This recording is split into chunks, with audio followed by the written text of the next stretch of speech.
ओम शांति। साथियों, आज श्रीमद् भगवद गीता के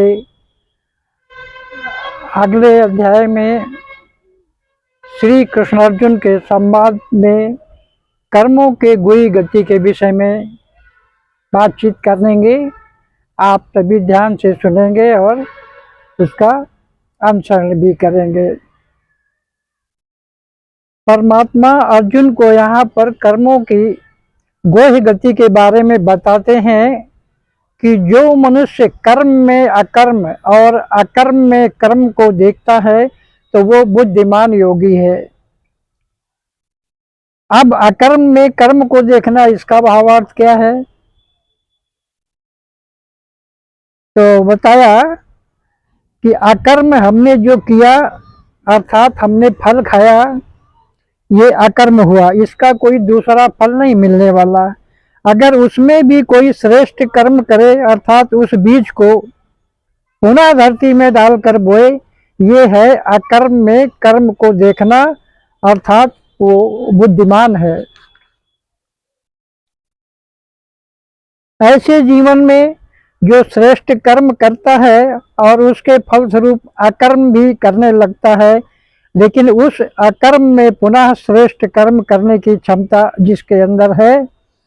साधारणतः हम सभी लोग क्या करते हैं, फल खाकर बीज को फेंक देते हैं।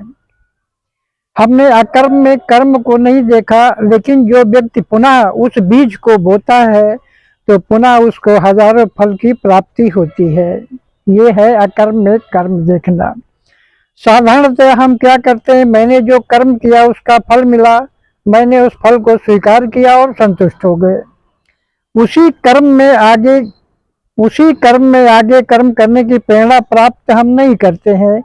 और जो बुद्धिमान योगी होता है वो ऐसे अकर्म में भी कर्म को देखना प्रारंभ कर देता है, जिसके कर्मों का आरंभ और फल की प्राप्ति में कामना का त्याग है तथा वो सांसारिक आश्रय रहित हो गया है, परमात्मा की याद में नित्य तृप्त है, उसके कर्मों में कोई त्रुटि नहीं होती है।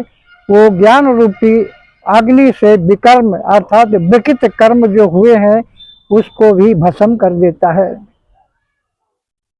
जो विकारों के बस किया गया कर्म है उसको भी भस्म करने की क्षमता वो रखता है। ये कर्मों की गुह्य गति भगवान ने अर्जुन को समझाया। और फिर आगे क्या कहते हैं, जिसने शरीर की इंद्रियों और अंतःकरण को बस में कर लिया है या किया हुआ है, जो अपग्रही है वो शरीर संबंधी कर्म करते हुए भी कर्म के बंधन में नहीं बनता। जो ईर्षा से परे है, द्वंद्वों से रहित है, सफलता असफलता में समान है, जो संग दोष की आसक्ति से रहित है, अभिमान से मुक्त है, जिसकी बुद्धि ज्ञान स्थिर है और सदा संतुष्ट आत्मा है, वो यज्ञ के लिए ही कर्म करता है, उसके सब पूर्व विकर्म दग्ध हो जाते हैं। ये उसके गुण हैं कि हम कैसे पुराने विकृत कर्म को दग्ध कर सकते हैं। कई बार लोग कहते हैं कि हमें दूसरों के लिए ईर्ष्या नहीं है। ये हम आप सबके साथ भी ऐसा होता है कि कई बार लोग कहते हैं कि हम दूसरों के लिए ईर्ष्या हमें नहीं है, लेकिन लोग हमारे से ईर्ष्या करते हैं तो उसके लिए हम क्या करें। जो ईर्ष्या से परे, द्वंद्वों से अतीत है, जहाँ ईर्ष्या होती है वहीं द्वंद्व आरंभ होता है। मुझे किसी से ईर्ष्या नहीं है, लेकिन दूसरा जब मेरे प्रति ईर्ष्या करता है तो अंदर द्वंद्व चलता है। तब अपने मन को कैसे शांत रखें। लेकिन यहाँ पर सोचने की बात यह है कि ईर्ष्या कब उत्पन्न होती है। सोचने की बात है कि हमारे प्रति दूसरों को ईर्ष्या कब उत्पन्न होती है। जब किसी का भाग्य बहुत सुंदर होता है, भाग्य उदय होता है, तो उसको देखकर लोगों को ईर्ष्या होती है। अब मैंने जो भाग्य प्राप्त किया उसे मैंने अपने कर्मों से प्राप्त किया, ये तो सभी लोग मानते हैं कि कर्म से ही भाग्य बनता है। अब जो कर्म मैंने किया उससे जो भाग्य मैंने प्राप्त किया, उसके प्रति यदि कोई ईर्ष्या करता भी है, ईर्ष्या के बस हमारे लिए उल्टी सुल्टी बातें करता है, मेरे विषय में तो ईर्ष्या करने से उल्टी सुल्टी बातें करने से क्या मेरा भाग्य परिवर्तन हो जाएगा? जो भाग्य हमने अपने कर्मों से बनाया, ध्यान देने की बात है कि जो भाग्य हमने अपने कर्मों से बनाया उसको मिटाने की ताकत किसी में भी नहीं है। स्वयं भगवान भी उस भाग्य को मिटा नहीं सकते, फिर इंसान की क्या सामर्थ्य है? उसको अगर मिटाने की ताकत है तो किसी और में नहीं, सिर्फ मेरे में है। किसी के ईर्ष्या करने से मेरा भाग्य मिटने वाला नहीं है, ये याद रखो, निश्चिंत रहो। द्वंद में नहीं आओ कि ये ऐसा बोल रहा है, ये वैसा बोल रहा है, ये ऐसा कर रहा है, ये वैसा कर रहा है, इसलिए मेरे भाग्य पर प्रभाव पड़ता है। नहीं, जो भाग्य हमने अपने कर्मों से प्राप्त किया है वो किसी भी इंसान की ताकत नहीं जो उसको खत्म कर सके। और वो भाग्य खत्म होते जब दिखाई देता है तो उसको खत्म करने की शक्ति सिर्फ और सिर्फ वो भी मेरे में ही है। वो मैं कैसे खत्म करता हूँ? उसके उल्टे सीधे जब बोल होते हैं तो उसके आधार से जब मैं अपने मन को नकारात्मक भावनाओं को उत्पन्न करता हूँ, नकारात्मक विचारों को क्रिएट करता हूँ, और उस नकारात्मक विचारों की रचना करने से जो कर्म हमने आरंभ किए उसी से वो भाग्य में लकीर लगना प्रारंभ हो जाती है। मेरे अपने विचार जब गलत शुरू हो जाते हैं, निगेटिव बात चलने शुरू हो जाते हैं, तब हम अपने भाग्य को लकीर लगाना आरंभ कर देते हैं। इसलिए हमें अपने विचारों पर बहुत ध्यान देना है, क्योंकि जैसा आप सोचेंगे वैसा कर्म करेंगे। विचारों के आधार से ही व्यवहार होता है, विचारों के आधार से ही भावनाएं जागृत होती हैं।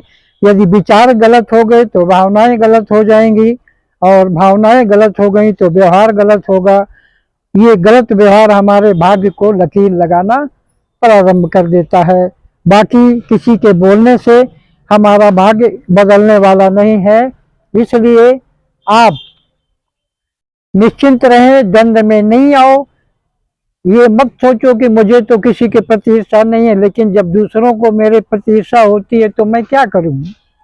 आप निश्चिंत रहो कि किसी भी आत्मा की ताकत नहीं आपके भाग्य को मिटाने की। हमें अपने विचारों के ऊपर बहुत अटेंशन देना है। जितना नकारात्मक विचार हम करेंगे उतना हम अपनी आंतरिक परेशानियों को बढ़ाते हैं।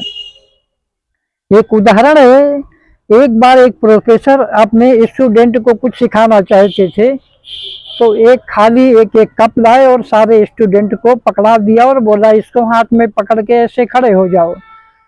सारे स्टूडेंट अपना एक एक कप हाथ में पकड़ के खड़े हो गए और प्रोफेसर साहब कुछ अपना काम करने लग गए। काफी देर हो गई, लड़के हाथ में कप लेके खड़े हैं, प्रोफेसर साहब कुछ बोल नहीं रहे हैं। तो एक छात्र से रहा नहीं गया।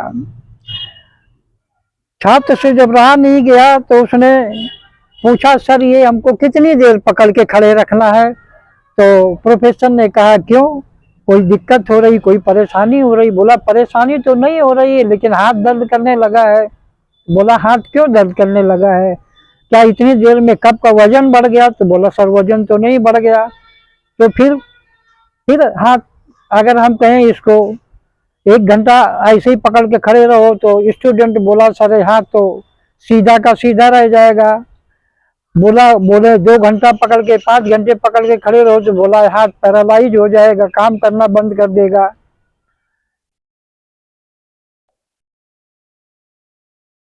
तो